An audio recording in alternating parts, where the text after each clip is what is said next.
जंगल का राजा शेर खा पीकर आराम से एक पेड़ की छांव में सो रहा था। तभी कहीं से एक नटखट चूहा वहां आ पहुंचा और खेलने लगा। खेलते खेलते वह शेर के ऊपर चढ़ गया। कभी वह शेर की पीठ पर दौड़ता तो कभी सिर पर चढ़ जाता। कभी वह उसके कान पर झूलता तो कभी पूंछ से खेलता। उसे बड़ा मजा आ रहा है और उसकी उछल कूद बढ़ती जा रही थी। नटखट चूहे की धमाचौकड़ी से शेर की नींद टूट गई। आंख खोलकर उसने देखा कि एक छोटा सा चूहा उसके ऊपर खेल रहा है। उसे बहुत गुस्सा आया और उसने चूहे को अपने पंजे में दबोच लिया। शेर के पंजे में आते ही चूहे डर गया और थर-थर कांपने लगा। शेर बोला, बदमाश चूहे, तेरी इतनी हिम्मत कि तू जंगल के राजा शेर की नींद में खलल डाले। अब तेरी खैर नहीं, मरने के लिए तैयार हो जा। अब मैं तुझे मारकर खा जाऊंगा। मौत सामने देख चूहा गिड़गिड़ाने लगा, वनराज, मुझे क्षमा कर दें। मुझसे बहुत बड़ी भूल हो गई। मुझ जैसे छोटे से प्राणी को खाकर आपको क्या मिलेगा? आपका पेट तो भर नहीं पाएगा। कृपा कर मुझे छोड़ दीजिए। अवसर आने पर मैं अवश्य आपके काम आऊंगा।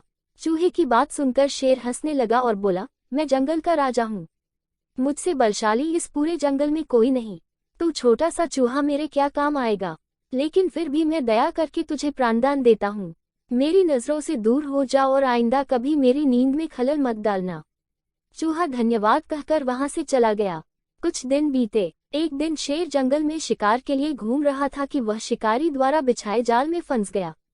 उसने बहुत प्रयत्न किया, किंतु जाल से बाहर नहीं आ पाया।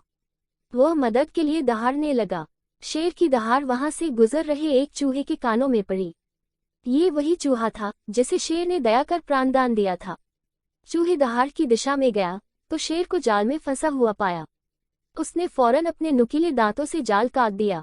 शेर आजाद हो गया। उसने चूहे को धन्यवाद दिया तो चूहा बोला, वनराज, आप शायद मुझे भूल गए हैं। मैं वही चूहा हूँ जिसे अपने प्राणदान दिया था। मैंने आपको कहा था कि किसी दिन मैं अवश्य आपके काम आऊंगा। देखिए, आज मैं आपके काम आ ही गया। शेर को वह दिन याद आ गया और उस दिन की अपनी सोच पर बहुत पछतावा हुआ कि जिस चूहे को उसने तुच्छ समझा था, उसी की सहायता से वह शिकारी से बच पाया है।